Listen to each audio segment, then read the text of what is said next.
강혜신의 오늘의 미국. 이란이 요르단 미군 기지를 기습 공격한 뒤 미국이 어제 이란을 맹공격했습니다. 미국의 동맹국인 이집트도 이란 전쟁 이후 처음으로 공격을 받았습니다. 사우디아라비아는 딜레마입니다. 미국과 이란 전쟁에 휘말리지 않으려고 애써보지만 세 방향에서 공격을 받고 있습니다. 결국 중동 전쟁의 범위가 확대되는 중입니다. 팬데믹 시대에 미국의 얼굴이었던 앤토니 파우치 전 국립 엘러지 전염병 연구소장이 공화당이 주도한 청문회에서 출석을 해서 100번이나 답변을 거부했습니다. 앤토니 파우치를 공격한 사람은 안과 의사 출신인 공화당의 랜드폴 의원이었고, 파우치는 자신을 뭔가 기소하기 위한 청문회라면서 100번이나 답변을 거부를 했습니다. 미국 연방준비제도는 어제 기준금리 동결했습니다. 그러나 앞으로 이자율을 내린다가 아니라 이자율을 올릴 가능성을 시사했습니다. 한국 주식시장 부음이 극적으로 붕괴하고 있습니다. 이것은 앞으로 올 전조일 수 있습니다. 이코노미스트의 기사 제목입니다. 파이낸셜 타임스도 이런 제목의 기사를 보도를 했습니다. 내 인생 망했다. 최근 미국에서는 한국 주식시장을 카지노에 비유해서 많이 보도를 해왔습니다. 한국 주식에 투자하는 모든 분들이 들어둘 만한 두 기사입니다. 여러분 안녕하십니까? 오늘의 미국 강혜신입니다. 모든 것이 완전하지 않지만 제가 헤드라인을 전해드리면서도 이 헤드라인도 완전하지 않구나. 맨 마지막에 헤드라인 한국 주식에 관해서요. 그것도 한국 주식에 투자하는 모든 분들이 들어둘 만한 두 종류, 이코노미스트와 파이낸셜 타임즈의 기사입니다. 라고 말씀을 드렸습니다만은 주식에 투자하지 않는 분들도 들어두실 만한 그런 얘기이기도 합니다. 모든 것들이 다 인공지능, 첨단 산업, 엔비디아, SK하이닉스, 삼성전자와 연관된 것이기도 하고, 그리고 모든 것은 흐름이 있어서 왜 잉태했다가 태어났다가 뭐 사람이고 동물이고 물건이고 마찬가지잖아요. 공급되고 성장했다가 내려가고 이 흐름을 잘 타는 것이 또 주식 투자이기도 하고 해서 뭔가가 뭐 주식 투자하시는 분들이 들어둘 만한 기사입니다라고 쓴 헤드라인은 미흡했다. 이렇게 헤드라인 기사를 읽어드리면서 생각을 했고요. 자, 이란 전쟁부터 가죠. 트럼프 대통령 표정이 좋질 않죠. 이 기사의 제목 자체는 트럼프 대통령이 백악관에서 이란에 대해서 전략적인 회의를 하면서 막 고함을 지르고 그랬다. 물론 백악관에서는 아니라고 하지만 고함을 지르는 것이 사실 이상한 것도 아닙니다. 대통령만 거기서 소리를 지른 게 아니라 대통령에게 이란 전쟁 우리가 이렇게 해야지 됩니다 하고 뭔가 진언 자문을 하는 과정에서 그 사람들끼리 소리가 높아질 수 있잖아요. 지금 한 방향으로 가지 않고 백악관에서 상황실이라든가 아니면 상황실 회의는 아니었어요. 최근에 회의를 할 때는 계속 해야지 됩니다. 이란의 현장의 지휘관도 마찬가지예요. 불과 며칠 전에 우리가 요격 미사일 같은 것이 상당히 위험할 정도로 모자랍니다. 이렇게 해서 트럼프 대통령이 열 사흘 동안 계속 공격을 하다가 공격을 멈췄잖아요. 그런데 지금은 또 그 지휘관이 이거 차라리 계속 해야지 됩니다. 그냥 하다 말다 찔끔찔끔 안 됩니다. 한 2주일 정도는 해야지 이란이 두 손 두 발 들 수 있는 그런 그 분위기가 만들어집니다. 이렇게 얘기를 하고 있거든요. 그런가 하면 합참의장 같은 사람은 이거 안 됩니다. 합참의장과 현장의 지휘관은 다르잖아요. 합참의장은 꼭 그 중동 문제만 생각을 하는 사람이 아니라 아시아, 무슨 다른 유럽 다 이렇게 해서 그 뒤에까지 봐야지 되고, 현장에서는 딱 지금 이 전쟁을 오늘 이 시점에서 이길 수 있는가 이길 수 없는가. 며칠 전에 금요일에 대통령이 이거 이제 공격 멈춰 라고 얘기할 즈음에는 현장의 지휘관은 이거 지금 무기가 부족해서 안 되겠는데요? 라고 했지만 그 이후에는 계속 해야지 됩니다. 달라지는 겁니다. 그러니까 이렇게 그 트럼프 대통령의 이란에 관한 전략 같은 것이 고함, 함성, 뭐 함성은 아니고 고함 같은 것이 된다. 이런 얘기인데요. 오늘 그 워싱턴 포스트를 보면은 그 트럼프 대통령이 계속 이란에 대해서 지금 또 조금 방향이 바뀌었어요. 강력하게 타격을 하겠다. 왜냐하면 이란이 먼저 기습 공격, 선제 공격을 했잖아요. 며칠 동안 딱 서로 양쪽이 공격을 하지 않고 있다가 이란이 먼저 요르단에 있는 미군 기지를 공격을 했고, 그러니까 미국도 어떻게 공격을 받고 공격을 안 할 수가 없는 거예요, 이번엔. 그래서 어제 3시간 동안 현지 시간으로 밤이고 이쪽 동부 시간으로 저녁 7시쯤이었을 거예요. 3시간 동안 무차별로 공격을 하고 우리는 공격 목표를 다 이뤄냈다라고 지금 미국이 말할 수 있는 그 상황인데, 오늘 뉴욕타임스가 한마디로 정리를 하더군요. 지금 중동 전쟁은 범위가 확대됐다. 왜냐하면 이란이 먼저 요르단에 있는 미군 기지를 공격하고 미국과 사우디아라비아가 합동으로 이란이 지원을 하는 그 이라크에 있는 준 군사 조직, 거기를 또 공격을 하고, 이런 식으로 되풀이게 되니까 새로운 전선들이 자꾸만 지금 열리고 있는 거잖아요. 기존에 있었던 전선, 막혔었던 전선에서는 다시 그 문을 열고 있고, 사우디아라비아, 이라크, 레바논, 요르단 등지에서 지금 다 불이 조금씩 이렇게 타오르고 있습니다. 지금 이건 역시 테란에 달려 있습니다. 트럼프가 아니라. 전쟁을 시작하는 것은 트럼프 대통령이 했고, 그러나 전쟁이 시작하고 며칠 지나지 않아서 전문가들은 이미 훤히 내다보고 있었습니다. 그때부터 얘기를 했습니다. 시작은 트럼프 대통령과 네타냐후 총리의 맘대로 했지만 끝은 트럼프 대통령 맘대로 끝낼 수가 없다.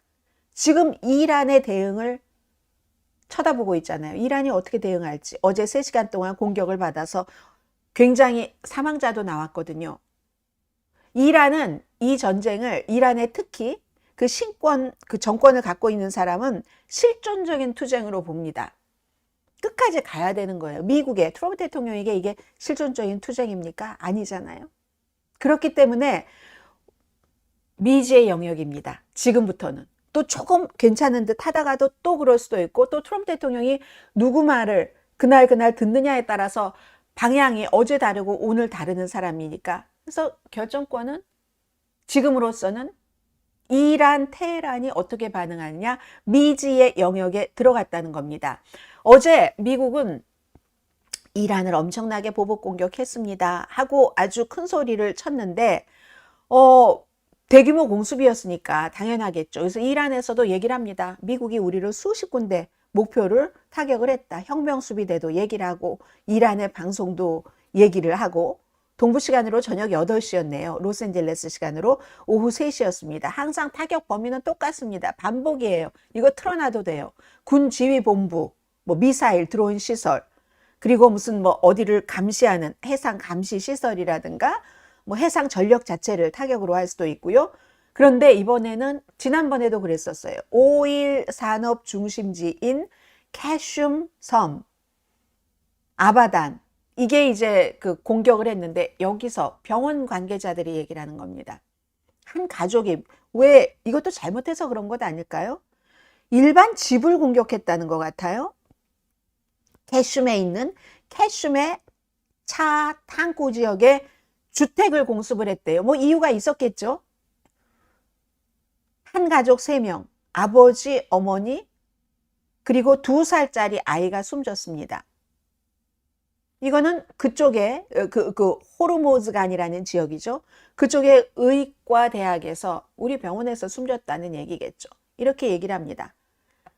미국은 항상 그래요. 미군이 뭐 몇 명이 숨지면 이걸 가지고 공격을 해서 보복을 해야지 돼 하는데, 그 보복에는 항상 이란의 민간인이 희생이 되는, 사실은 이스라엘과 비슷한 거예요. 지금 미국이 하고 있는 보복 공격은 이스라엘이 아니 우리를 이렇게 해서 하고 팔레스타인 쪽을 공격을 하는데, 하마스를 공격한다고 하면서 피해는 팔레스타인 일반 주민이 보고 있잖아요. 지금 점점 전쟁 시작 초기와 달리 이란에서도 민간인 사상자가 이렇게 많이 나오고 있는 겁니다. 그래서 어떤 사람이 막 인터뷰를 많이 합니다. 또 그쪽 지역에서도 30대 남성이 뭐 영어를 못하니까 페르시아어로 뭐 예를 들어 알자지라라든가 BBC 방송이라든가 이런 데 인터뷰를 하는데, 인터뷰 들어보면 미국 나쁜 거예요.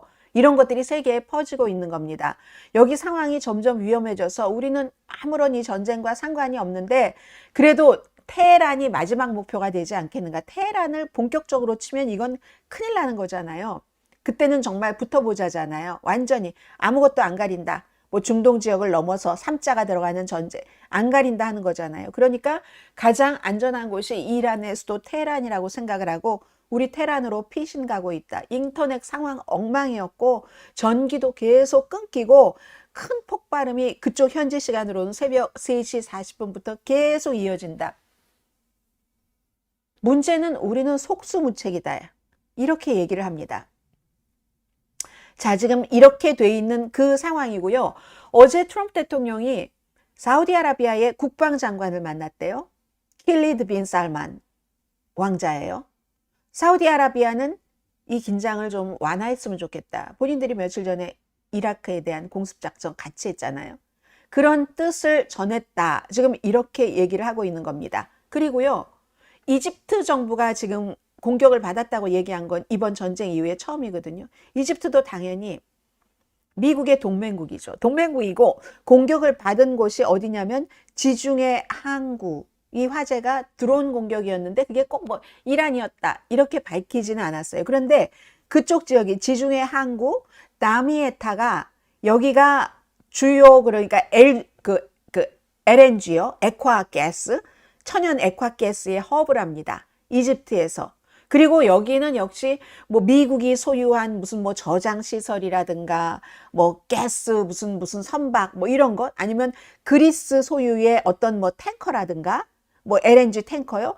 이런 데까지 번졌다. 이집트. 그래서 자꾸만 오늘 뉴욕타임스가 이 전쟁은 지금 확산 중이네. 이렇게 얘기를 하고 있는 거고 요르단도 마찬가지예요. 이란이 했겠죠. 당연히. 요르단 이 왕국 영토를 겨냥한 이란 미사일 맞네요. 5발을 겨냥을 해서 그러나 이제 뭐 요격을 했다. 이 정도로 얘기를 하고 있습니다. 그래서 사실은 기본적으로는 지금 사우디아라비아가 사람들이 주목을 하고 있거든요. 사우디아라비아가 그날 며칠 전에 이라크에 있는 이란 지원을 받는 준 군사 조직을 함께 공격을 하긴 했지만 지금 이건 사우디아라비아의 왕세자잖아요. 무함마드 빈 살만. 뭐 고민하는 이런 표정 사진 잘 썼네요. 기본적으로는 수니파의 종주국 사우디아라비아 그리고 이란은 시아파입니다. 서로 그쪽 지역에서 아주 수십 년 동안 패권을 두고 다투는데 지금 이렇게 돼서 사우디아라비아는 애매모호하면서도 좀 빼기를 원하는 거예요. 직접적으로 이란에 피해를 주는 것을 사우디아라비아가 했다는 것을 중동 지역 다른 국가들에게 보이고 싶지 않아 합니다. 이번에 그 이라크에서 처음으로 미국과 같이 공습을 했다고 하지만 음으로 양으로 한때는 미국의 공격을 지원하기도 하고 그리고 직접적으로 공개를 하진 않았지만 그런 것에 참여를 합니다. 어떤 식으로든. 그런데 이번에는 직접적으로 공개적으로 그렇게 했는데 그러면서도 이렇게 되는 거예요. 표정이. 이게 우리가 해야지 돼 말아야지 돼. 미국과 이란이 전쟁을 하는데 어떻게 참전해 말아하는 딜레마죠. 딜레마인데 세 방향에서 공격을 받고 있어요. 북, 남, 동쪽으로. 북쪽엔 당연히 이라크가 있죠. 이번에 미국과 같이 공격을 한 뭐 P자로 시작되는 한국에선 인민동원군이다. 이렇게 번역을 하는데 뭐 꼭 그게 맞는 것 같지도 않아요. 어쨌든 인민동원군이라는 이름에 남쪽에서는 예멘이 후티가 있잖아요. 북쪽에는 호르무즈, 이란이 있잖아요. 이렇게 돼서 사실은 공격을 받았기 때문에 이라크에 있는 인민동원군을 미국과 같이 공격을 했어요. 그리고 이 지역에서 사우디아라비아가 가장 부자예요. 그런데 이렇게 남쪽, 북쪽, 동쪽에서 직접 공격을 받으면 리야드도 가만히 있지 않는다 하는 것을 국민에게도 보여줘야지 되고 그래서 공격을 하기는 했는데 이게 지금 굉장히 사우디아라비아로서는 제약이 있는 거예요. 사우디아라비아가 뭐 우리가 사우디아라비아까지 다 알아야 되진 않지만 이 이란 전쟁이 어떻게 갈 것인가 정말로 이 사우디아라비아도 깊이 발을 디뎌 마라 이런 걸 보려면 잠깐이라도 아웃라인을 말씀을 드려야 될 것 같습니다. 사우디아라비아는 지금 비전 2030이라는 전략이 있어요. 지금이 2026년이니까 2030이면 얼마 남지 않았는데 이걸 가지고 뭐 여러 가지를 국가를 이렇게 일으켜 세워보겠다 하는 건데 이 비전 2030이 되려면은 돈도 많은 국가지만 외국의 투자도 끌어들여야지 됩니다. 외국의 투자를 끌어들여야지 되는데 외국이 불안정한 국가에 투자를 줍니까? 안 주잖아요. 그러니까 그리고 또 이 비전 2030이라는 것 자체가 너무 부자이긴 한데 우리가 오일에만 너무 집중하고 있어. 그러니까 오일 좀 벗어나고 싶어. 그래서 이번에 미국과 이제 핵 협정 같은 것도 한 거잖아요. 그렇게 하려고 하는데 그런 국가가 전쟁에 깊숙이 개입을 해 하면은 다른 나라들이 쳐다보지 않고 그리고 이란과 비교를 할 때 우리가 더 평화로워 이런 걸 보여줘야지 그쪽에서 패권을 쥘 수 있는 것 아니겠어요? 게다가 대고 사우디아라비아도 돈은 많지만 빈부격차가 엄청 심하고 왕족이 갖고 있는 것이 엄청 많고 하니까 대학을 졸업하고 고등학교를 졸업을 해도 실업자가 너무 많아요. 이런 모든 경제적인 문제를 해결을 해야지 국가가 우뚝 서는데 이란이 저렇게 찌그러질 때 우리가 우뚝 서는데 싸움이나 해서야 되겠는가? 이런 것들이 있는 겁니다. 그리고 과거에도 다른 그 주변 국가와 뭔가 이렇게 한번 싸워봤을 때 사우디아라비아가 엄청나게 힘들었던 적이 있는 거죠. 그런데 그렇다고 해서 그러니까 칠 수도 없고 안 칠 수도 없는 거예요. 그래서 안 쳐? 안 치는데 예멘의 후티 반군이 우리 홍해에서 오일을 못 나가게 막고 어디서 막 완전히 그 이란의 그 지원을 받는 그 이라크에 있는 준 군사 조직이 우리 리야드를 치고 이러는데 가만히 있어. 참 이게 문제인 겁니다. 그래서 같이 어제 근데 트럼프 대통령을 보니까 우리는 좀 빠지고 싶다 하는 뜻을 군사적으로는 전한 것 같죠. 대신 사우디아라비아가 이렇게 빠질 때는 어떻게 되냐면요. 그 같은 이란이 지원을 하는 과거에도 그런 적이 있었고 뭐 후티 반군이라든가 이라크의 어떤 세력이라든가 이런데 돈으로 보상을 합니다. 뒷돈을 주고. 그럼 또 뒷돈을 주면 뒷돈을 줬다는 게 드러나기도 하고 그러면 또 체면이 말도 아니고 이런 여러 그래서 딜레마라는 거예요. 그럼 계속 공격을 하는데 당하고 있느냐? 아니면 싸우느냐? 아니면 돈으로 막느냐? 근데 아무래도 이 돈으로 막는 쪽으로 사우디아라비아는 어제 트럼프 대통령 만나서 우린 평화롭게 지내고 싶다 하는 것을 얘기한 것을 보면 이것은 어떻게 보면 거기선 다행인 거죠. 이스라엘 한 국가만 계속 하자 그 해도 위험한데 거기다 사우디아라비아까지 막 가면은 좀 그렇잖아요. 그렇기 때문에 사우디아라비아가 아마 예전에 7년 정도를 후티 반군을 막 치려고 해봤는데 타격만 있고 성공하지 못했습니다. 실패했죠. 굴복하지 못했으니까 지금도 후티 반군이 건재한 것 아니겠어요? 그렇기 때문에 사우디아라비아가 깊이 개입하지 않으려는 그런 일들이 있고요. 글쎄요, 이제 그만하고 싶다 하는데 사우디아라비아는 이 정도에서 이제 빠질 수 있다 할지라도 처음에 전쟁 초기에는 이스라엘 못지않게 사우디아라비아도 미국에 더 치라고 했죠. 더 치면은 이란이 완전히 무너질 줄 알고.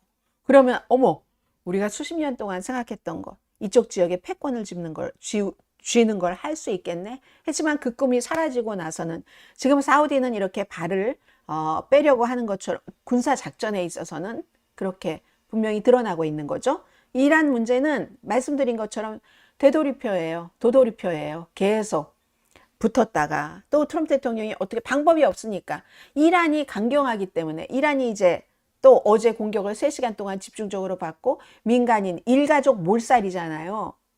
그런 일이 있는 것에 대해서 어떻게 대응을 하면서 국민들에게 미국의 그렇지 않아도 악마화 해왔는데 그걸 더 악마화하면서 뭔가 국민의 일부 지지를 받고 하느냐. 이란에 달렸다니까요. 트럼프 대통령에게 달린 게 아닙니다. 지금 이란 전쟁은 현재로서는.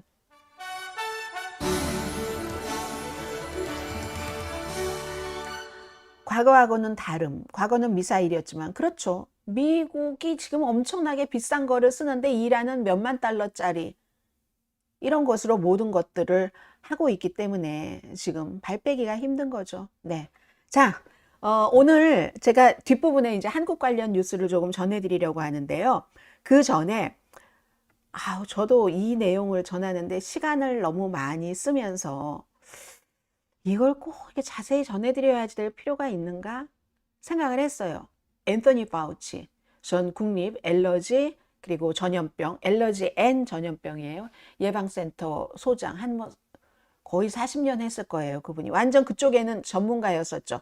그래서 미국의 전염병 모든 것을 다 관리를 해왔던 사람이 팬데믹 때 나이가 그렇게 많은데도 가장 뭐 섹시하다 뭐 이런 얘기도 듣고 있었잖아요. 그런데 어제 청문회에 나와서 이게 이제 공화당과 민주당이 다른 것이기도 하고, 제가 왜 이 뉴스를 전해드리겠다고 생각을 했냐면, 미국이 아직도 이런 것 때문에 흔들리고 있다. 정치화되고 있다.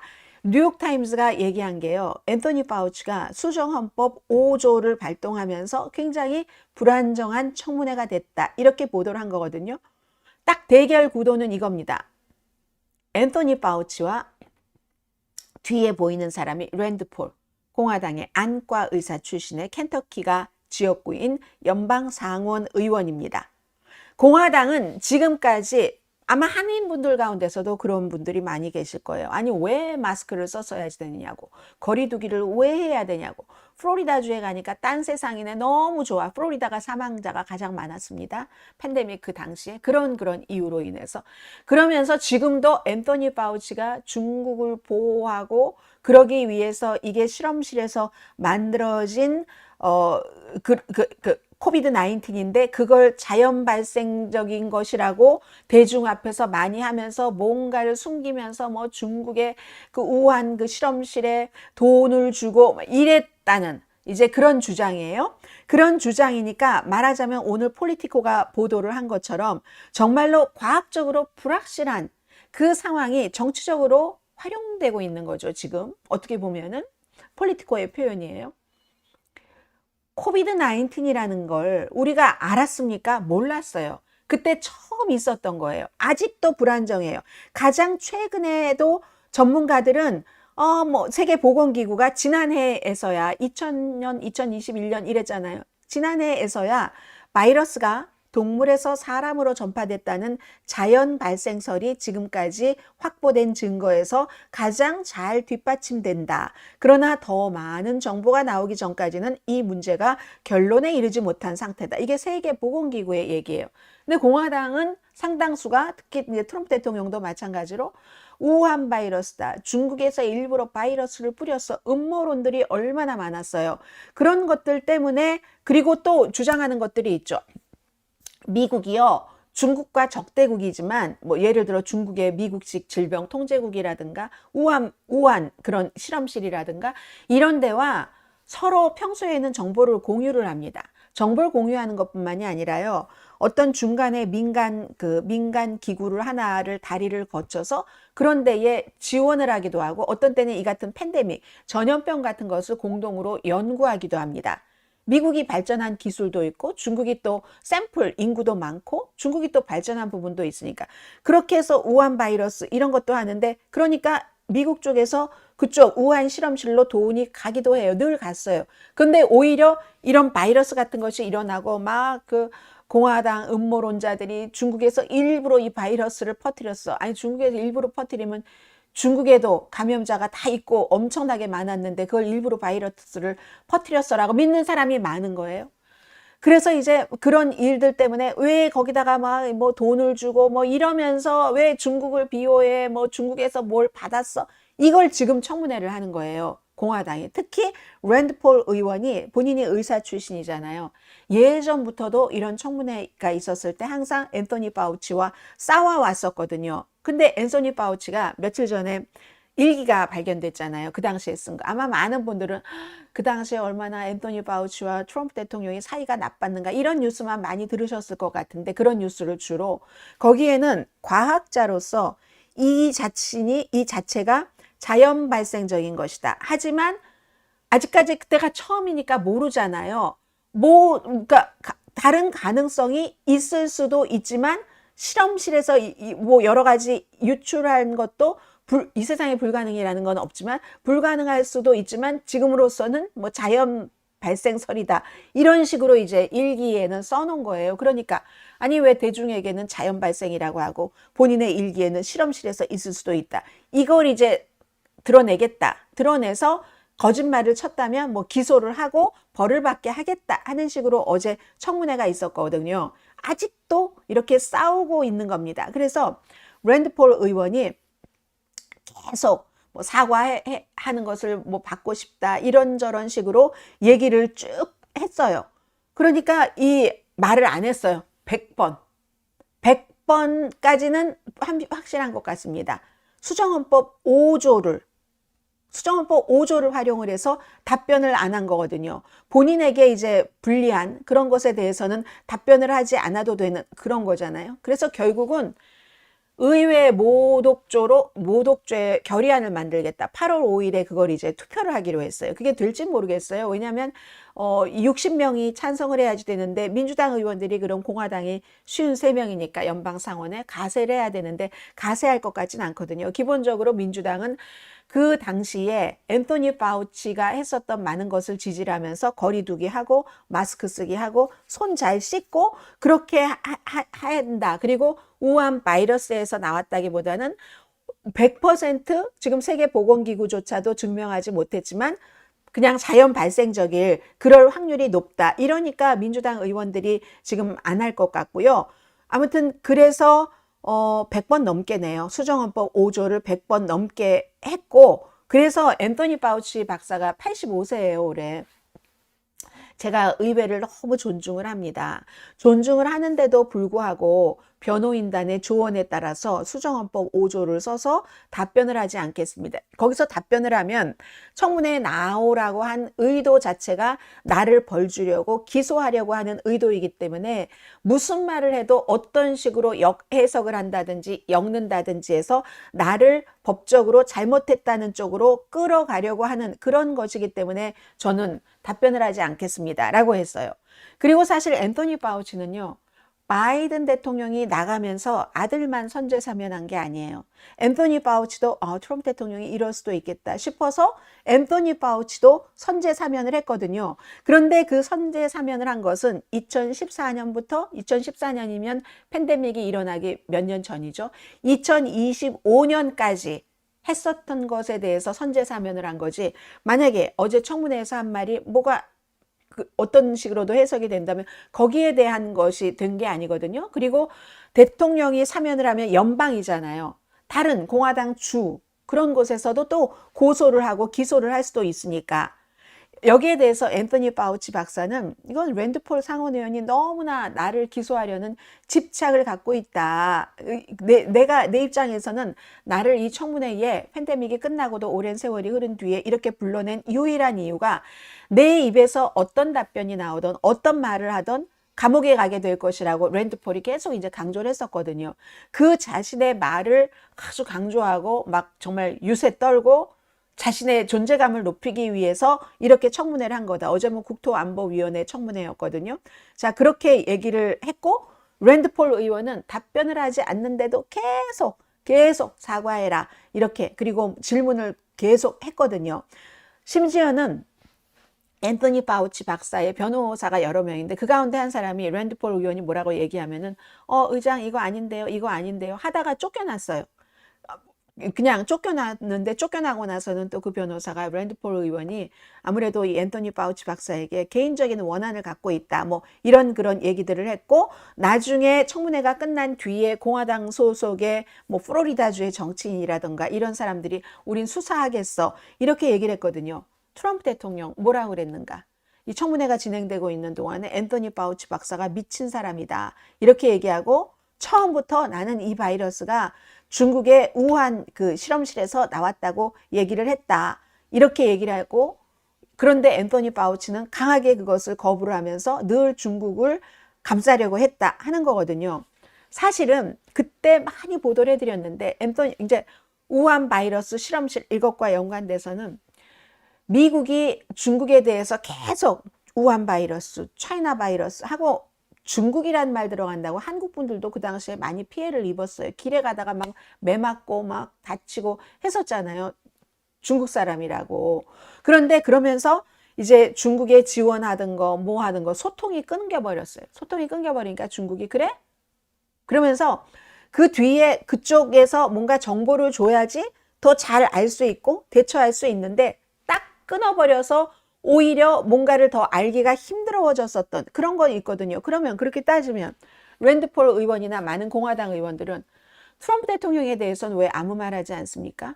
우리 무슨 옷감 하얗게 하는 거, 뭐, 상표로 뭐, 이런 거 막 그런 거 먹으면 난다면서요. 꿀꺽꿀꺽 마시면 사람 죽지 않고 그게 다 바이러스가 났기 때문에 아무렇지도 않다면서요.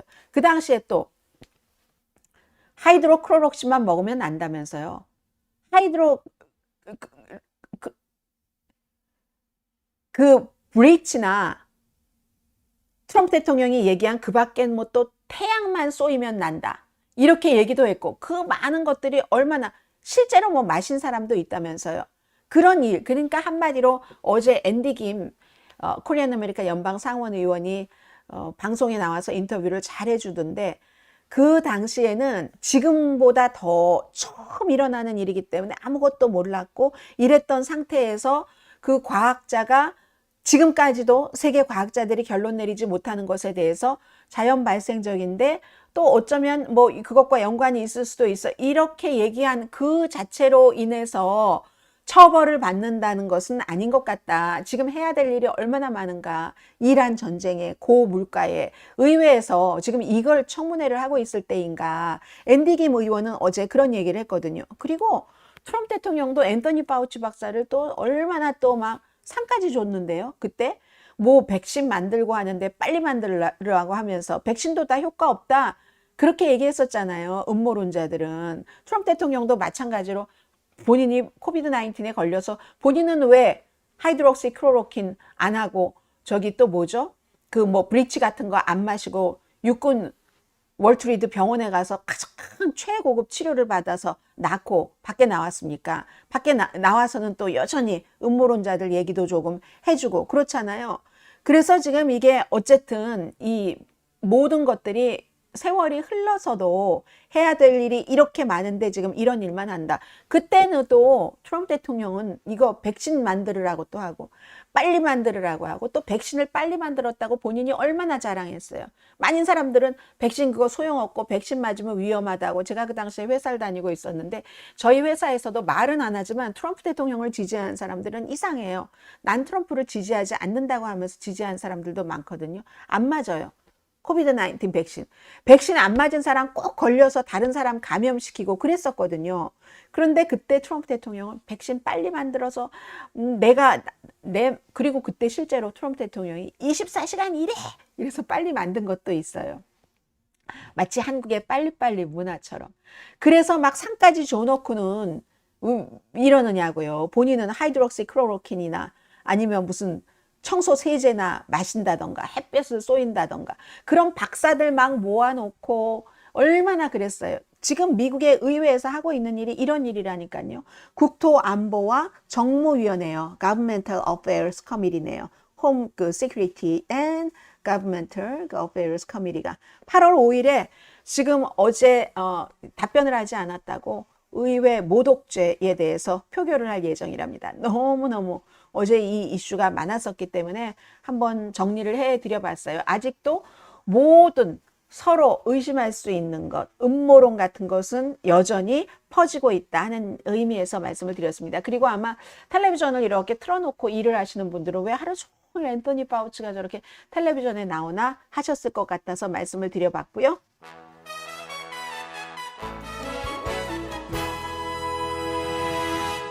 또 이런 분들도 계시네요.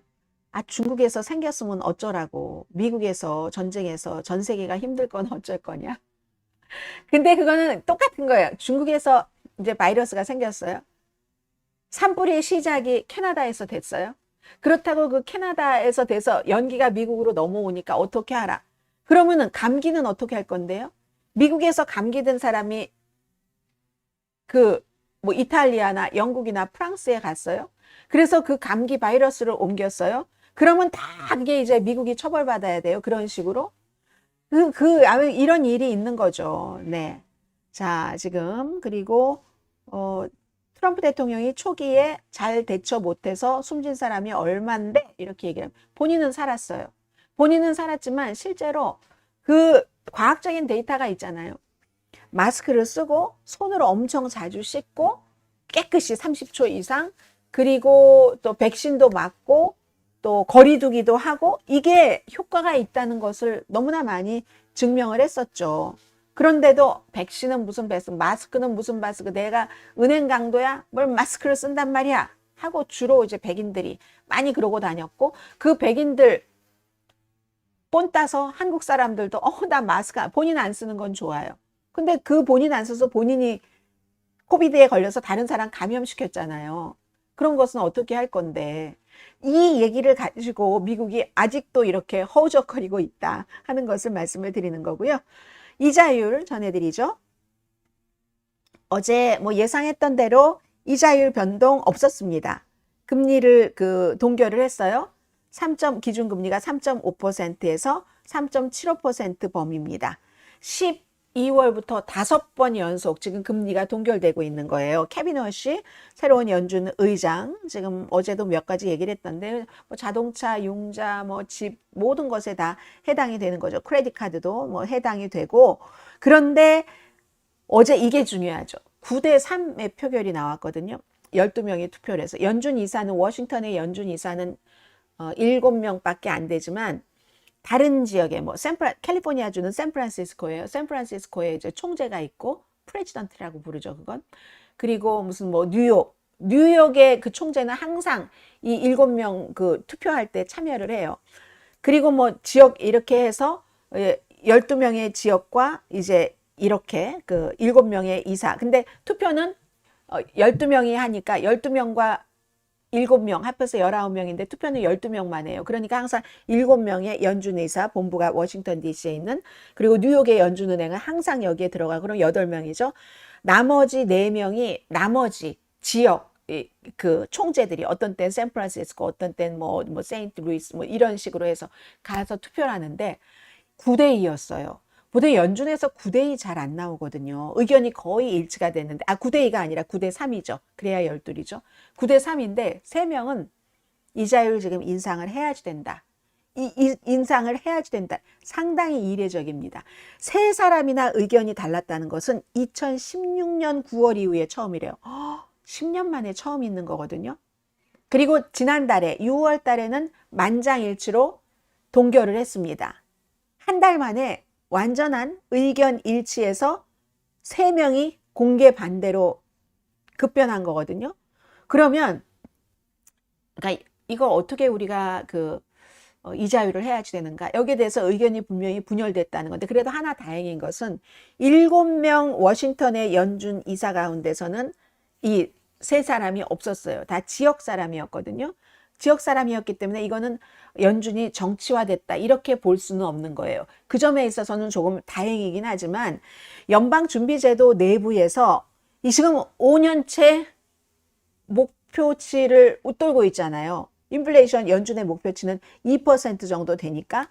그래서 지금 관세 혼란이 있죠. 인공지능 혼란이 있죠. 여기서 연준이 의견이 이제 엇갈리고 있구나 하는 지금 그런 거예요. 그래서 다음에 어떻게 될지 모르겠어요. 지금 케빈 워시 이 연준 의장이 어제 끝나고 나서 기자회견을 하는데, 중동 분쟁이라고 얘기를 했어요.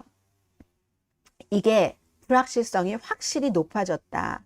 그런데도 미국의 경제는 뭐 괜찮은 속도로 확장되고 있다. 이거는 6월 달에 말한 것과 똑같은 얘기예요. 그럼에도 불구하고 3명은 이자율을 올려야지 된다고 했잖아요.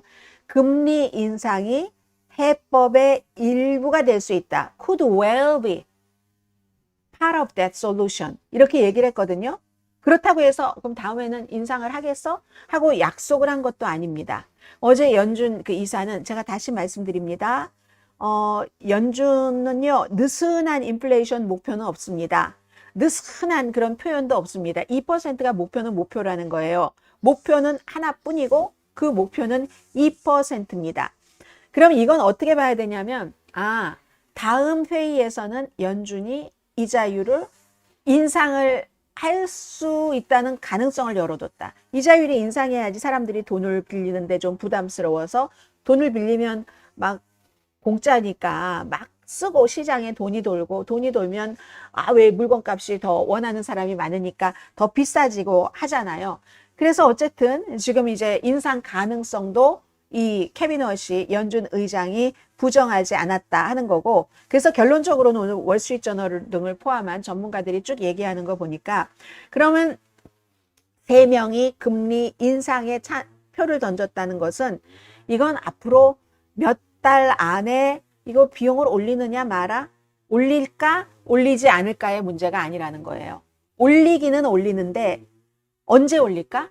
여기에 집중되는 거라는 거거든요. 그러니까 지금으로서는 어제 이렇게 의견이 엇갈린 게 10년 만에 처음이라고 하니까 아, 올리네. 언제 올리느냐가 중요한 거죠. 이건 뉴욕타임스의 분석이었어요. 지금 그렇습니다. 시장 반응 뭐 어제 뭐 금이 언스당 뭐 4,066달러까지 하루 뭐 40달러 이상 올랐네요. 그럼 달러 지수는 하락했고 0.31% 그리고 10년 뭐 국채 만기 국채 금리가 3.9%가 올라서 4.643%였고 그러니까 인상 가능성을 시장에서도 조금 심각하게 받아들이고 있다는 신호가 되겠죠. 그리고 항상 이런 거 말씀드리면 원화, 달러 이 비율을 여러분들 생각을 하잖아요. 뭐 한국은행도 운신의 폭 항상 연준이 어떻게 해야지 되는가 봐야지 되는데 지금 7월이었고 8월, 9월 달에 다시 이 이자율 그 여부를 결정을 하는 공개시장위원회가 열립니다. 자, 지금부터 두 가지 한국 주식시장 관련 기사를 전해드리겠습니다. 먼저 이코노미스트예요. 사실은 이코노미스트는 이게 한 번이 아니에요. BBC 방송도 한 번이 아니고 이코노미스트는 얼마 전에는 그거 한번 여기 있으면 제가 한번 지금이라도 보여드릴게요. 이건가요? 잠깐만요. 네, 오케이. 여기 있네요. 제가 한번 여기 해볼게요. 저는 처음에 좀 안 들릴 수도 있거든요. 계속 제가 이걸 언제 보도를 해드려야지 되는가, 말아야지 되는가를 고민을 했었는데 바로 이 점입니다. 이 점인. Has South Korea's stock market turned into a casino? It's been a wild ride for investors in South Korea. The country's Kospi stock index has nearly tripled since the start of 2025. But since June, it's fallen nearly 25%. And Korean regulators now fear that 얼마나 speculative trading 올라갔다가 from 내려가고 compulsive 그래서 이제 gamblers, 그 다음에 이제 retail ETF 같은 investors 거 are 이런 거 driving 이제 the market to 결국은 excess. 사과하고 So what actually 그만두게 caused 됐다. the bull run in the first place?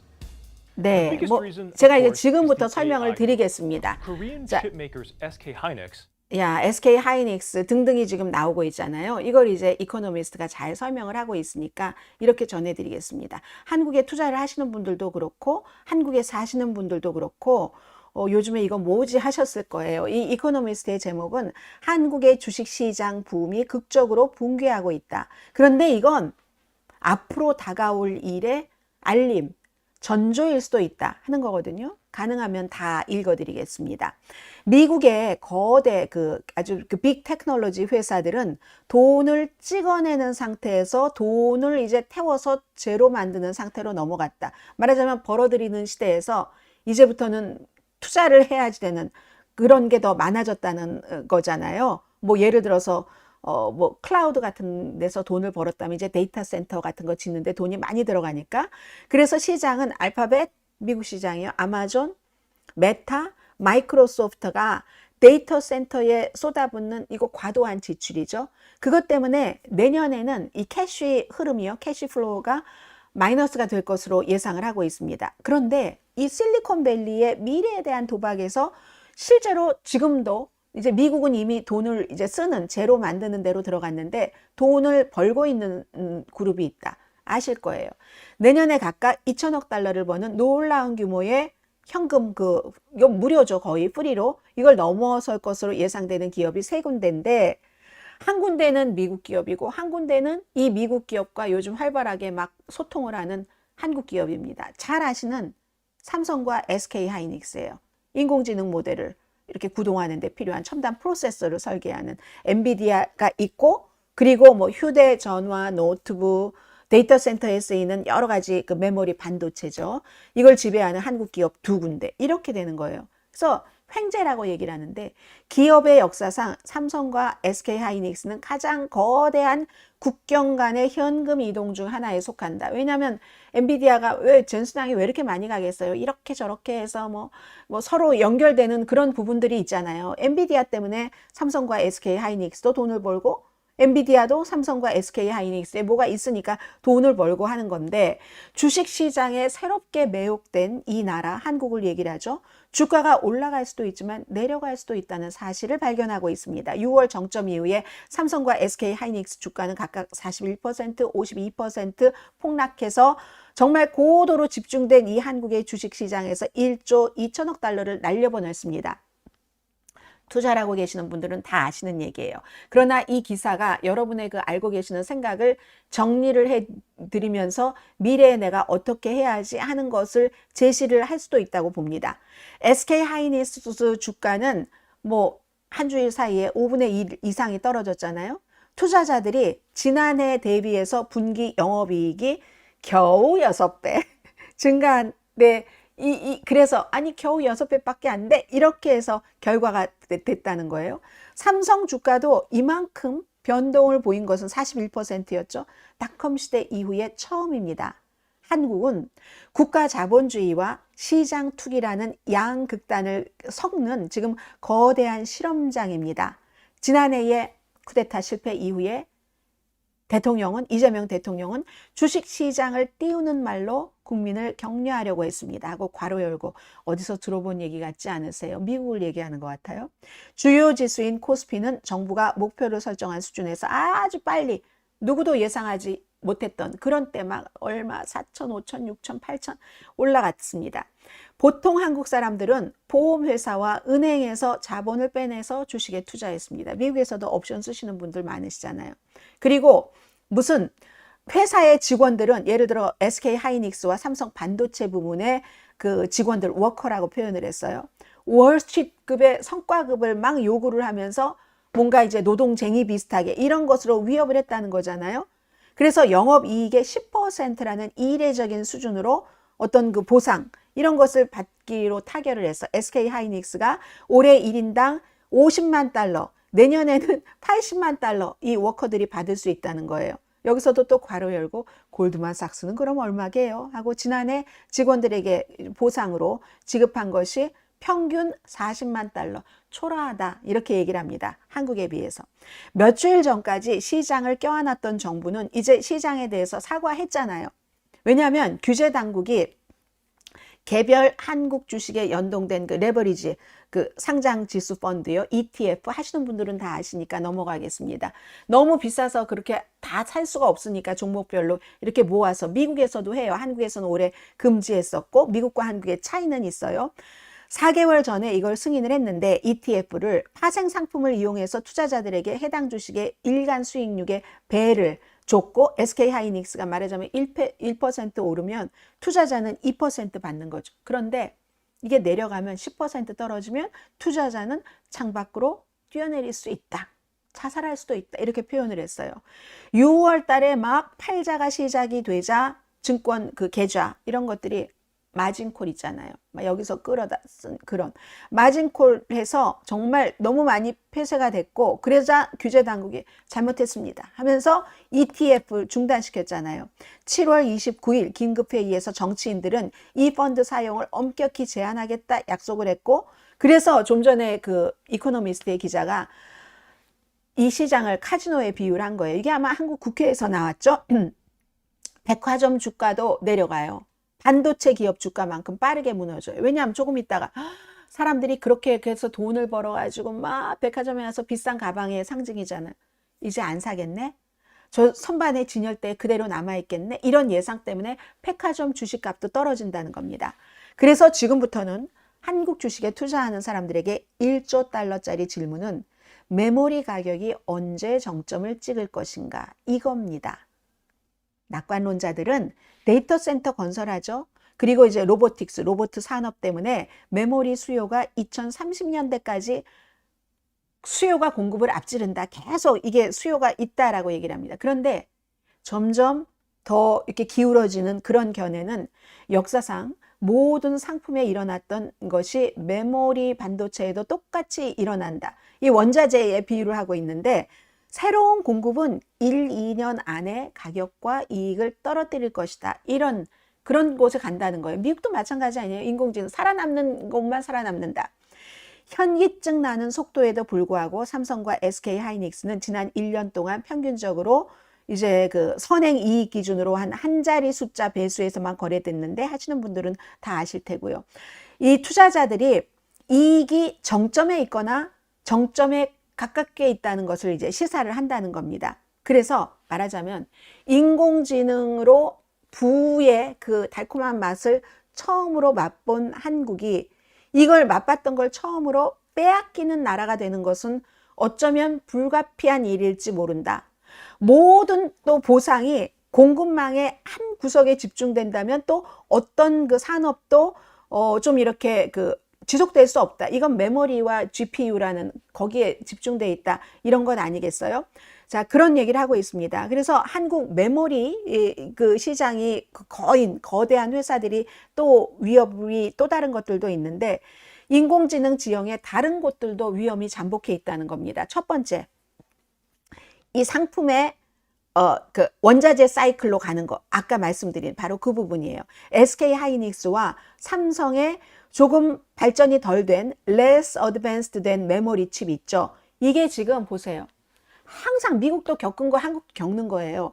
중국 경쟁사들의 시장 점유율 상승으로 지금 위협받고 있죠. 미국 모델 개발사와 똑같은 거예요. 중국은 이제 미국과 다른 게 오픈소스잖아요. 오픈소스하고 가격 싸고 이게 한국에도 이제 이쪽으로 가서 잠재적으로 한국이 위협을 받고 있는 거예요. 미국이 그래서 그걸 막으려고 얼마나 애를 쓰고 있기도 하고 합니까? 둘째, 또 위험한 건 철통같이 여겼던 고객들의 지출을 약정한 거잖아요. 그 약정이 실제로 이게 지키지 않을 것으로 드러날 때는 어떻게 할 것이냐. 그럼 한국 기업들은 얘기를 하겠죠. 그 약정은 장기 계약을 한 거다. 그 계약에서 선불 지급하기로 했고 그리고 가격 확정성 이런 게 있어서 앞으로 몇 년 동안은 이러한 이런 게 있어 하고 가시성이 있어 하고 이렇게 보여주잖아요. 주장을 하죠. 그런데 분별이 있는 투자가들은 뭔가 계약에서 빠져나갈 방법을 결국은 찾아낼 것이고 그것을 또 우려를 해야지 되는 시점이라는 얘기입니다. 만약에 모델 개발한 회사들이 불황 때문에 데이터 센터 계약에서 빠져나가려고 하면 그러면은 도대체 이 계약서는 얼마나 빈틈이 없어서 이런 것도 지금 이제 보고 있는 시점이라는 거예요. 또 메타 같은 그 거대한 데이터 센터에 얽힌 또 빚더미 같은 것 있죠. 이런 것도 주목을 받고 있는 겁니다. 그래서 엔비디아를 얘기를 하네요. 참 자주 드나들었어요. 한국을. 그리고 이번에 이재명 대통령과 같이 한국의 기업인들이 또 샌프란시스코에 왔었잖아요. 엔비디아는 이 불안정한 상황을 안정시키는데 그동안 중요한 역할을 해왔었다고 얘기를 합니다. 가죽 자켓 입은 젠슨 황이 막 모든 논쟁에 대해서 이렇게 말하고 이렇게 저렇게 설명을 하고 했잖아요. 그래서 지난주에는 오픈소스 모델을 옹호하는 영향력이 있는 이 사람이 쓰면 영향력이 있죠. 그런 레러를 발표를 했어요. 중국처럼 오픈소스 같은 거. 그런데 그런 오픈소스를 주장하는 레러보다는 그 체크북이 더 중요하다. 수표 이게 더 중요하다는 거예요. 젠슨 황은 이 파티를 계속 이어나가게 하는 방대한 이런 금융 관계 어떤 망 같은 것을 구축해 왔는데 이번 주에는 그래서 엔비디아가 챗GPT 개발하는 오픈 AI 데이터 센터 여기 2,500억 달러를 보증하는 협상을 진행 중이다. 이런 보도가 나왔잖아요. 그리고 더 중요한 것이 한국으로 갑니다. SK 하이닉스와의 모호한 5천억 달러 파트너십. 모호하다고 했어요. 그리고 이렇게 모호하게 발표를 하니까 투자자들이 대수롭지 않게 반응을 하는데 이거잖아요. 이재명 대통령도 참석을 했었고 5천억 달러를 파트너십을 한다고 하는데 이게 계약이 아니라 의향서라는 거예요. Letter of Intent. 의향서. 최종 계약서가 아니라 틀은 있는데 서류는 끝나지 않았다는 거고 이 5천억 달러가 뭐의 합계인지도 불분명하다고 이코노미스트는 지적을 하고 있습니다. 그리고 이 엔비디아가 이랬었던 전례가 있다는 거예요. 2025년 지난해 9월 달에 오픈 AI의 1,000억 달러 계획도 그것도 이제 넌 바인딩이었어요. 그것도 구속력이 없는 거였고 결국 실행되지 않았습니다. 얼마 아주 일부 조금 넣었나 그래요. 그래서 결국은 5천억 달러라는 파트너십 엔비디아와 SK 하이닉스 이 발표가 나왔는데 천문학적이잖아요. 그런데도 SK 하이닉스 주가가 5분의 1 이상 폭락했다는 거죠. 예전 같았으면 이거 주가 급등할 그럴 뉴스가 이제 아무 효과가 없다는 겁니다. 이게 시장 그 심리 변화의 결정적인 증거라는 거죠. 시장이 젠슨 황이 딱 제시하는 숫자를 더 이상은 믿지 않기 시작한다는 얘기를 합니다. 그래서 이코노미스트는 마치 시장에 개입을 하는 우리 그 통화정책 중앙은행 총재처럼 젠슨 황이 개입하면 할수록 투자자들은 더 불안해진다. 아니 얼마나 나쁘면 저렇게 직접 개입해서 좋다고 얘기를 하지? 저렇게 떠받쳐야지 되지? 개입한다는 자체가 불안하다는 증거 아니야? 이거잖아요. 엔비디아가 고객에게 돈을 대주고 그 돈으로 자기 제품을 사게 하잖아요. 한국 기업과의 그 관계도 서로 윈윈이라고 하지만 엔비디아가 돈을 대고 그리고는 우리 거를 사서 이렇게 하고 있다는 거잖아요. 오픈 AI에 300억 달러 투자하고 오픈 AI는 엔비디아 하드웨어를 구매한다던가 이런 식입니다. 그러니까 순환하는 거죠. 순환 금융, circular financing이라고 얘기하는 그거는 붕괴를 막는 게 아니라 그러니까 여기서 여기로 막고 여기서 이거 있잖아요. 그건 붕괴를 미루면서 키운다. 이런 지적을 지금 하고 있는 겁니다. 그래서 계속 그런 식으로 가면 결국 닥쳐야지 될 붕괴라면 살아남을 그런 부분도 분명히 있겠죠. 그럴 붕괴라면은 그로 인해서 한층 더 심각해질 거다. 젠슨 황이 개입하면 개입할수록 붕괴는 늦어지고 붕괴가 늦어지면 어떻게 돼요? 규모가 더 커질 것이다. 이게 이코노미스트의 지적입니다. 이코노미스트가 이제 한국에 대해서 이렇게 얘기를 했고요. 그 ETF라는 게 한국과 미국이 다른 것은 ETF가 주식처럼 거래되는 펀드인데 삼성, SK 하이닉스, 뭐 삼성전자라든가 삼성도 많으니까 현대자동차 이것을 그리고 다 많잖아요. 몇백 개 종목 이걸 다 사려면 돈이 많이 드니까 코스피 200 ETF 한 주를 사면은 거기에 이제 조금씩 나눠서 종합상자처럼 투자를 하는 거죠. 분산 투자 한 번에 딱 해서 하게 되는 이건데 한국은 그동안 이걸 안 했다가 했어요. 근데 미국과 한국이 이게 다른 게 미국은 두 배 이상 안 된다. 이런 어떤 규정이 있어요. 미국은 규정이 있고 한국은 이제 이게 허용한 지 얼마 되지 않았으니까 지금 이렇게 되다 일단 이제 스탑을 하게 된. 그래서 결국 이 기사는 AI 붐을 세계에서 가장 먼저 아주 기쁘게 맛본 그런 나라 차원으로 보면 한국이고 기업으로는 엔비디아가 있겠지만 그리고 지금 가장 먼저 빼앗기고 있는 것 아닌가? 근데 이게 더 중요한 건 제목에 나왔잖아요. 앞으로 다른 곳에서도 벌어질 전조다 이거죠. 그리고 한국의 주식시장이 이렇게 된 데는 일단 국가가 주도를 했어요. 이재명 대통령이 젊은 사람들이 집도 못 사고 하니까 이런 거 이렇게 해서 분위기 좋게 했고 하니까 국민이 뛰어들었어요. 그리고 나서 규제가 풀렸어요. 막 성과급 같은 것도 막 폭발했고 그러고 6월 달에 무너졌어요. 마진콜 같은 거. 미국에서도 옵션 정말 웬만한 사람은 안 씁니다. 그러니까 막 계좌가 막 이렇게 폐쇄되고 정부가 사과했죠. 이제는 소비까지 번지고 있는 이런 상황을 얘기를 지금 하고 있습니다. 미국은 그 ETF를 2022년부터 허용을 했네요. 그래서 그때도요, 그때 이제 증권거래위원회에서도 위험하다 그랬지만 상품은 어쨌든 나왔어요. 근데 미국은 되는데 왜 한국은 안 되냐? 이건 아닌 것 같아요. 어떻게 상품인데 결과는 다를 수 있죠.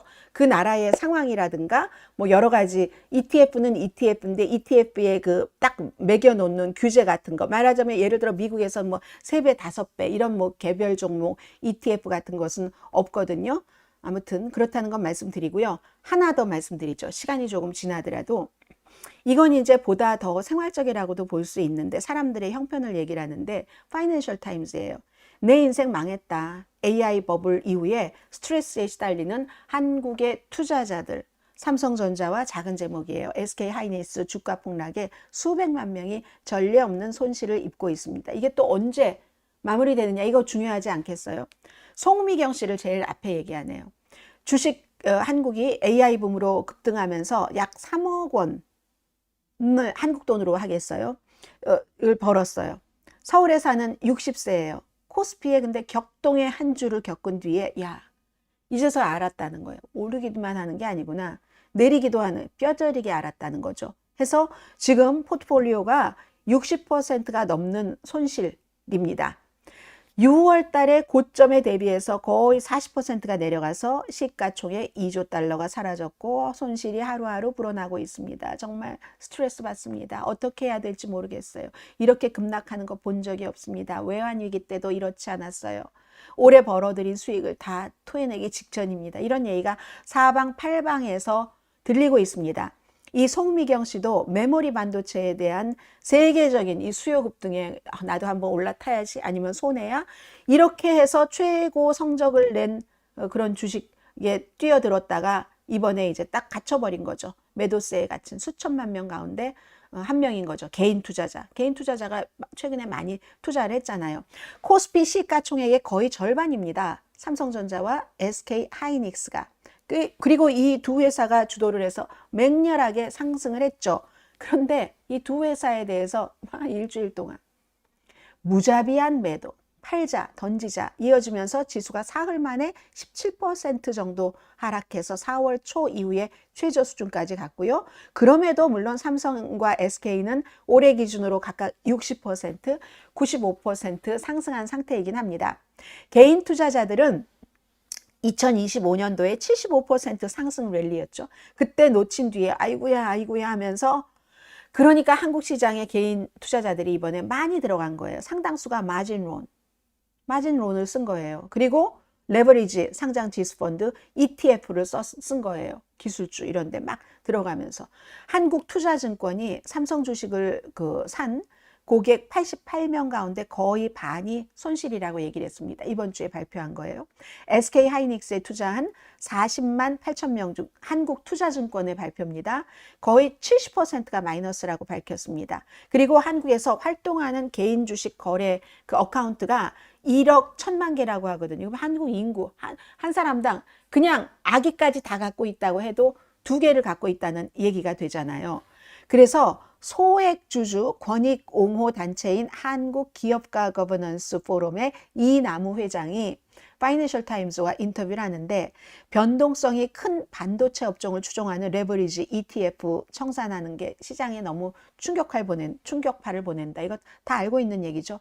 그래서 많은 개인 투자자들의 원금은 개인 투자자들은 거의 지금 원금 잃어버리는 사람들이 많다. 시장이 지금 팔자 클라이맥스에 가까워지는 것으로 이분은 본다고 얘기를 했고요. 금융투자협회에 따르면 지금 주식을 사기 위해서 증권회사에 예치된 투자 예금이 있잖아요. 투자 예치금. 그게 6월 달에는요, 고점이었네요. 한국 돈으로 139조 7천억 원에서 지금 107조 원. 미국 달러로는 한 740억 달러 정도 됩니다. 이 정도로 감소했다는 거죠. 투자자들이 베팅을 키우려고 빌린 그 잔고 지난달 사상 최대인 38조 6천억 원이었는데 지금은 33조 2천억 원으로 줄어들긴 했어요. 그래서 이제 규제 당국이 5월 말에 삼성과 SK 하이닉스를 추종하는 단일 종목 레버리지 ETF 16개를 승인한 결정. 그 이후에 이제 많은 것들이 이제 이게 개별 종목의 움직임을 아주 증폭시켰다는 비난을 지금 받고 있는 거잖아요. 대부분이 이제 상장한 이후에 60% 이상 하락했습니다. 그래서 그런데 또 다른 애널리스트는 시장이 막 차익 실현이 나오려고 하는 시점이었는데 이 레버리지 펀드가 방아쇠를 당겨버렸다. 이렇게 얘기를 합니다. 기획재정부 레버리지 ETF에 대해서 제안한다. 사과하고 이게 시장 변동성을 크게 이렇게 올렸다 하는 것도 시인을 했죠. 안철수 의원이 손실을 본 개인 투자자들에게 증권거래세를 면제하는 법안을 제출했다면서요. 이것도 사실은 논란이 많이 있겠네요. 이재명 대통령은 과열된 부동산 시장에서 이 자산을 다른 곳으로 좀 유도하려는 그런 노력의 하나로 이런 것을 이제 장려했다. 이건 파이낸셜 타임즈의 얘기예요. 최근까지 시장이 워낙에 좋아서 아마추어 투자자들이 너무 몰렸다는 겁니다. 그래서 개인 투자자들이 아마추어니까 피해가 더 크다 하는 겁니다. 증권사의 한 채팅방 보면은 ETF에서 70%, 80% 손실을 봤다고 한탄하는 거죠. 이 정도 되면 개인 투자자들로 가득 차 있답니다. 그래서 이제 타이거 SK 하이닉스 레버리지 ETF에 투자한 사람은 보유 자산이 65%가 쪼그라들었고 이 지옥에서 언제 빠져나갈 수 있을까요? 또 다른 사람은 내 인생 망했다. 이 제목이 이렇게 나왔군요. 빠져나갈 길이 없는 것 같다라고 썼다는 거예요. 젊은 한국 사람들에게는 주택 소유가 손에 닿지 않는 목표 더 이상 포기하면서 고위험 상품을 받아들인 이 청년층이 타격을 많이 받았다는 거잖아요. 손쉽게 ETF 이거 안 하면 너 바보야. 쉽게 돈을 벌 수 있는 방법으로 여겨지게 됐다는 거죠. 기관 투자자들은요. 그러니까 거대한 오랫동안 하고 큰 돈을 다루는 사람들은 변동성을 좀 회피합니다. 개인 투자자들은 두려움이 너무 강해서 돈을 뺍니다. 그럼 이런 악순환이 당분간은 계속될 것이라고 보고 있는 것 같아요. 그래서 애널리스트들은 이 회복이 느릴 것으로 예상한다. 암울하죠. 파이낸셜 타임스 보도입니다. 극단적 변동성이 정말 이 대규모 그 포지셔닝을 하는 것 있잖아요. 포지셔닝을 좀 잘해서 좀 안정적으로 해야 되는데 그런 구축을 막고 있고 개인 투자자들은 최근에 손실을 너무 크게 봐서 그쪽은 쳐다도 안 보겠어. 그런 분들 많으시잖아요. 나 언제 이후에 주식 투자 안 해. 트라우마가 너무 깊이 이번에 남아있기 때문에 그래서 회복도 느릴 것으로 예상들을 한다는 겁니다. 그래서 또 한 분은요. 한 달 남짓 기간에 이제 이런 분들의 운명이 급격히 바뀌었다. 전문가가 얘기를 한 것 같아요. 막대한 손실에 겁을 먹고 변동성에 지쳐서 많은 사람들이 이제 주식 시장을 떠나고 있고 빠르고 깊은 조정이 주식 계좌뿐만이 아니라 주식 계좌를 망가뜨렸죠. 이분들의 정신 건강까지 해치고 있다. 이런 얘기를 합니다. 그리고 이제 어제 어떻게 뭐 코스피 했는가 뭐 초반에 상승했다가 결국은 뭐 하락으로 마감했잖아요. 그런저런 얘기를 하고 있습니다. 그래서 한국의 개미 투자자들에게 더 큰 고통을 안기면서 SK 하이닉스가 어제는 5% 넘게 그 하락을 해서 사흘간의 낙폭이 27%네요. 오늘이 이제 금요일이니까 한국 날짜로 오늘 또 개장을 해봐야지 아는데 이래서 제가 최근에 한국 주식시장에 대해서 많은 매체에서 보도를 했는데 못 해드렸던 거 오늘 그나마 조금이나마 해드렸습니다. 그리고 아마 이 방송을 듣고 계시는 분 가운데서도 한국에 주식 투자하시는 분들이 많이 있으실 것 같아요. 자, 오늘 여기까지 방송을 하고요. 내일 금요일에 다시 뵙겠습니다. 금요일에 뵙겠고요. 여기서 인사드릴까요? 그래도 웃으면서 여러분 빠이. 점심도 맛있는 거 드시고 한국에서 주무실 분들은 맛있게 주무세요.